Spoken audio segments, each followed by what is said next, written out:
C'est en novembre 2020 que Patrice Motsepe avait annoncé sa candidature au poste de président de la CAF. Mais en marge de la finale de la Coupe d'Afrique des Nations de moins de 20 ans, remportée par le Ghana, les 4 hommes rivaux, le Mauritanien Ahmed Yaya, l'Ivoirien Jacques Anouma ainsi que le Sénégalais Augustin Senghor se sont retirés au profit du Sud-Africain Patrice Motsepe. Un consensus qui n'est pas dénué de tout intérêt. Suite à ce désistement, le poste de premier vice-président a été promis à Augustin Senghor, celui de deuxième vice-président à Ahmed Yaya et l'Ivoirien Jacques Anouma senti avec le poste de conseiller spécial du futur président de la Confédération africaine de football. Né le 28 janvier 1962 à Township, un quartier pauvre et marqué par l'apartheid en Afrique du Sud, Patrice Motsepe est issu d'une famille princière d'un clan de la tribu Tswana.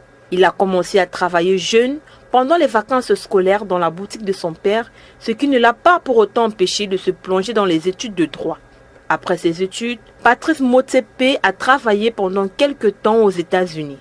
Ensuite, il est revenu en Afrique du Sud où il a mis ses compétences au service du Congrès national africain. Spécialiste en droit minier et commercial, à un moment où l'apartheid prend fin en Afrique du Sud, c'est en 1994 que son ascension sociale a véritablement commencé lorsqu'il est devenu le premier associé noir d'un cabinet d'avocats. Passant du cabinet d'avocats à l'entrepreneuriat, il a fondé une première entreprise, Future Mining, qui collecte la poussière d'or des puits intérieurs. En 1997, lorsque le prix de l'or a reculé, il a commencé à acheter des mines d'or. Au début des années 2000, il a créé des sociétés qu'il a réunies en un conglomérat baptisé African Rainbow Mineral, dont il était le président exécutif. Devenu un magnat des mines et implanté en Zambie, au Zimbabwe et en Papouasie-Nouvelle-Guinée, Patrice Motsepe a acquis en 2004 le club de football Mamelodi. En 2013, il a rejoint des Giving Pledge et a fait don de la moitié de sa fortune à cette œuvre de charité pour favoriser la santé et l'éducation.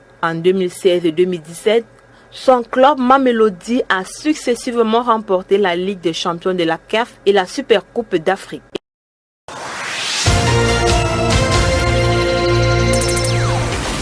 Au moins 20 personnes, 600 blessés et plusieurs quartiers d'habitation rasés. C'est le bilan des 4 explosions accidentelles de dépôts d'armes et munitions d'un camp militaire survenu le 7 mars dernier.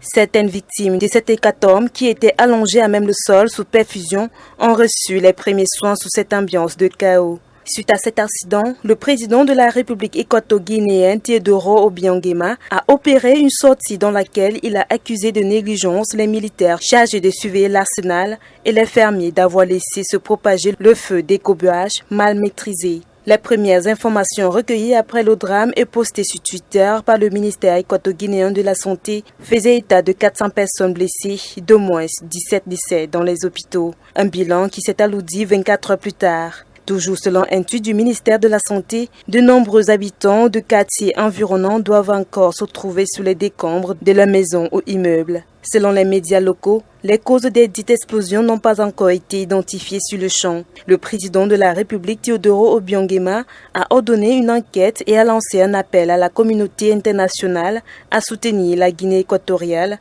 surtout en ce moment marqué par la crise économique due à la chute des prix du pétrole et de la pandémie de la Covid-19. Un rappel, la ville de Bata, capitale économique de la Guinée équatoriale, abrite environ 800 000 des 1,4 million d'habitants de ce pays où la grande majorité de la population vit sous le seuil de la pauvreté.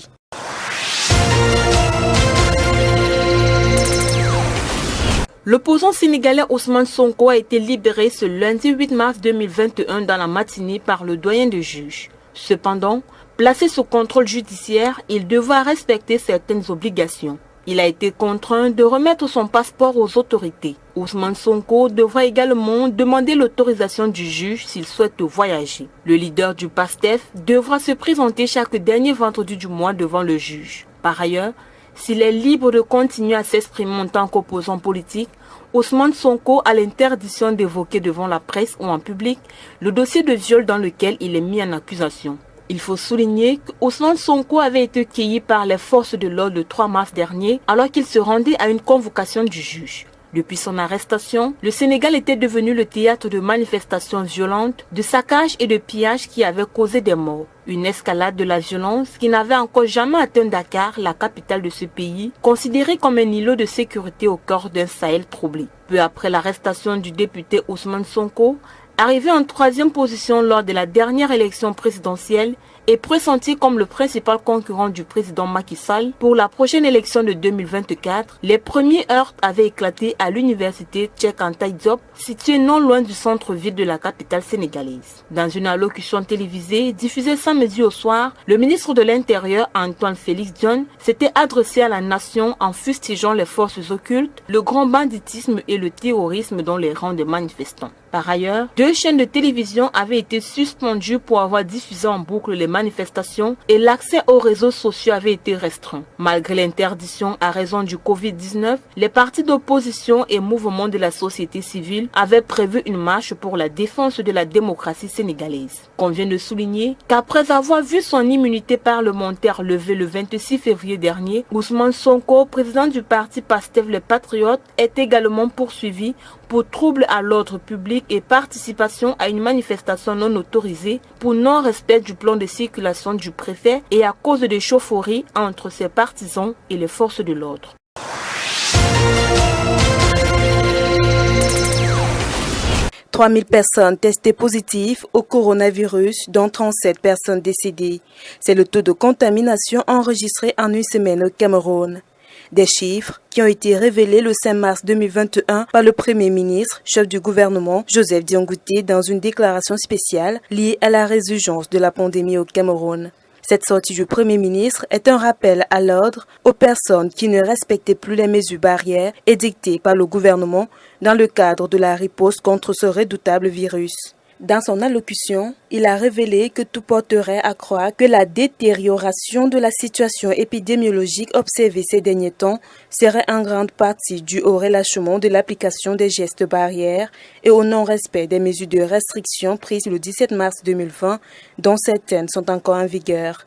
Il a par ailleurs ajouté que compte tenu de l'augmentation significative du nombre de cas de contamination et afin de garantir l'application effective des mesures déjà édictées, les autorités administratives ont été instruites à veiller sur la remise en place du dispositif de lavage des mains ou d'utilisation des gels hydroalcooliques à l'entrée de tous les établissements ouverts au public, y compris les lieux de culte.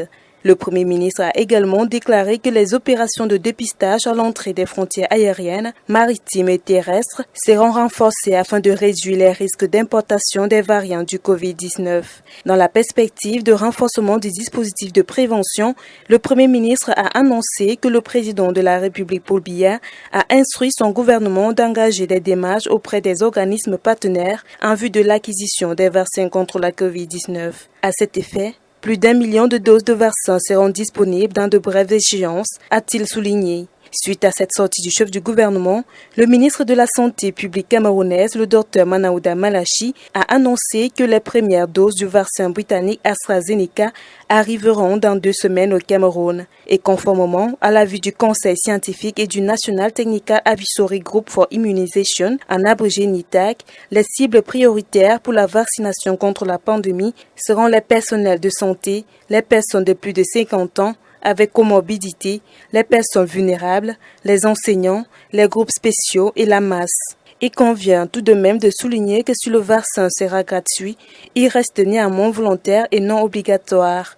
Par ailleurs, le gouvernement camerounais a appelé tous ses concitoyens à se faire vacciner le moment venu afin d'acquérir l'immunité qui les permettra de se prémunir contre la Covid-19.